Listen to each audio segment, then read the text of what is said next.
Yes, Here we are, Air Force Academy, going into your junior year, starting off the season. Not quite officially yet, doing some RTC work today, getting the grind in.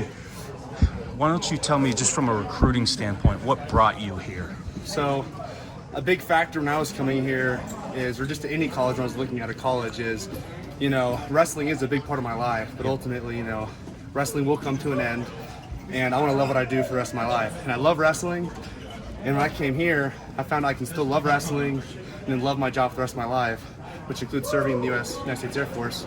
And so when I was coming here versus other colleges, the aspect here was more than wrestling. So in the recruiting process, it was like, hey, we love you're a good wrestler, but also, I think you could be a good leader. And so that really spoke to me when they're out, like, man, like, they care about more than just wrestling here. And out of other different colleges, education is important, but here is education and being a leader is, a priority up there. And so when I was coming here recruiting, I got exposed to all the different types of classes I could take and, the education along with being in the Big 12. And so it was just an offer I couldn't refuse. I could, reach my goals as a wrestler, reach my goals as a leader, and academically reach my goals. So this was just the ultimate fit for me. So you mentioned those three areas, and this is important to a civilian like me that has no idea. You actually get graded in those areas. Obviously, academics, people that have been through college, they understand the grade point average and things like that. Yes. Leadership, and also the third one was Academics, athletics, and military. And military, right? So you're actually graded, and you get a composites type score across Yes. the board, right? Yep. So you're constantly trying to achieve better scores. Yes, exactly. And when you leave here, what are you equipped to do? How do you feel like you're going to be able to tackle the world, right? Yes, so I think more than, grades matter, and athletically that matters too, but also there's a military aspect of it, and like being a leader. So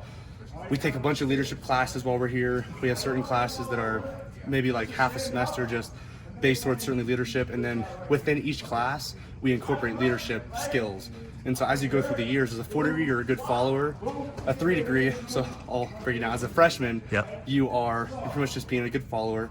You're taking orders. Sophomore, you can maybe get a little bit of responsibility. As soon as you hit a junior, you're starting to hit those leadership roles. Okay. So you're using what we've learned and incorporating it at the academy before you get to the real Air Force. Okay. So you get leadership roles in your senior year, you are a leader. And so you have a full year of more experience, you're leading everyone beneath you, and so you're getting that hands-on experience before we have to go out operationally and lead our airmen and guardians in the Space Force. Okay, and then this composite score gets you to choose what your job's going to be, right? You get Yes. first kind of dibs on what you want to do. So you get graded in all three areas. They're weighted differently.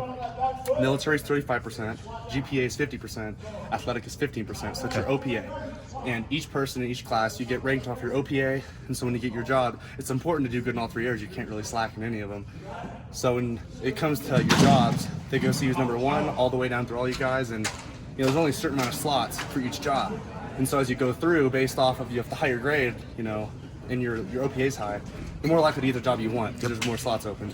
Gotcha. As you get down the list, you put in about 6 job preferences. So you get options, but it's always nice to have, one or two. The one that you want, right? Yes, so you're exactly. constantly working for it. All right, all that sounds like a lot of work to me. A guy that sits on the couch and watches you wrestle. Mm-hmm. Talk about the fun, the atmosphere. You guys just went through a really cool, warm-up playing handball. So what's the atmosphere like on this team? So it's definitely, you have multiple families while you're here. And so you have each of us, we're not in the same squadrons. We're spread up among the cadet wing. So we're all in different squadrons. So you have your squadron family, then you come down here, you have your wrestling family.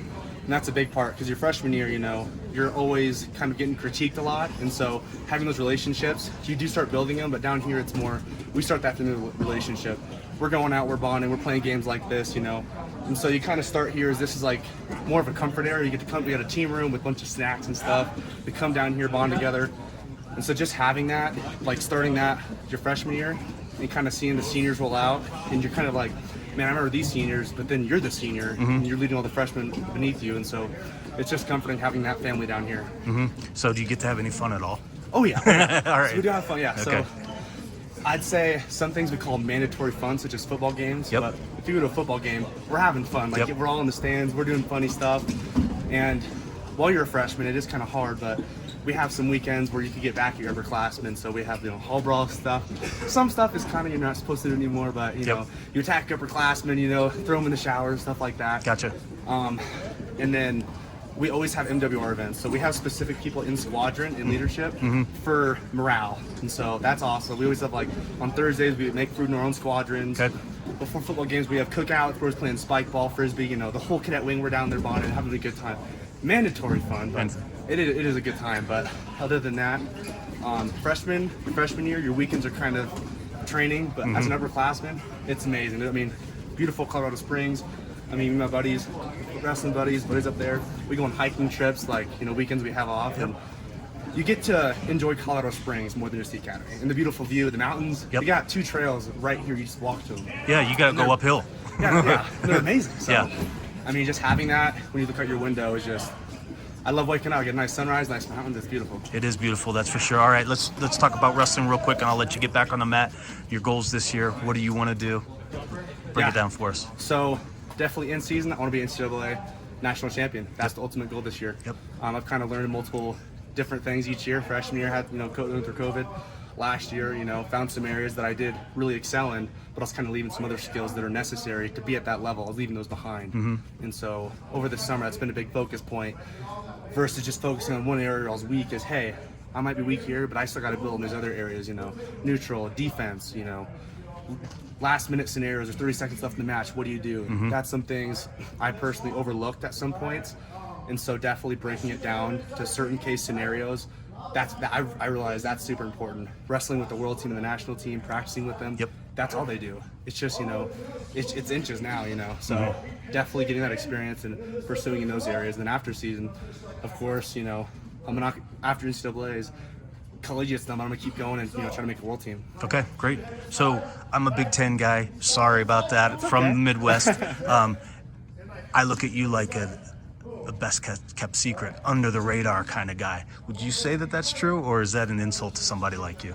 I feel like that's kind of, I mean, at the Air Force Academy, wrestling isn't a big thing. So, you know, schools, you know, when you think of OSU or Iowa State, Penn State, it's like, oh, they're wrestling. When you think of Air Force Academy, that doesn't really come to mind. And so I kind of like that sometimes. You're kind of the underdog. It is, you know, a little different. You know, our meets, we're trying to get more people here, and we are kind of spreading the word about it. But I think people don't understand the academy portion of it, because when I tell people, they ask me what I do, oh, I wrestle at the Air Force Academy, they're so confused, and so you kind of break it down. And so I think just spreading the word that, hey, the Air Force Academy is a college and we do wrestle here. They kind of, you know, they think Air Force, Navy, Marines, and most of the time it just goes to military. I remember when I was growing up, I heard someone like wrestles for Navy, and I'm like, what does that mean? Yeah, how do you do that? The Navy, like, I thought to go and, you know, fight and go on the, you know, so kind of getting the awareness about that's a big important part. And so I think that's why Air Force, along with some of the other academies, aren't really growing as much, because it's just, people don't really understand that. So as soon as they understand, like, hey, we're at college and we're 4 years, we go out and we compete, I think as soon as they understand that, it kind of makes more sense. Yeah, and the tuition is what again? It's free. $3.99. Wait, say that again. Yeah, free. Free. Oh yeah. See, that's the thing that parents like me don't understand. Yes. You know, you get someone that maybe can't afford or whatever. You know, there's all kinds of different walks of life in this room, but free is the key. Yes. And the leadership and what you're going to come out and do in the world is going to be amazing. So you're learning that here. What I was getting at is you're an unknown person on the mat, and you're an assassin. So nobody sees you coming. Next thing you know, you're in there in Detroit. You're doing damage, right? So this year too, as well, I'm sure. So I won't publish this, so nobody knows you're coming. But good luck to you, man. I appreciate the time. I really do. And absolutely. And we'll be watching. Awesome. Sounds Thanks. good.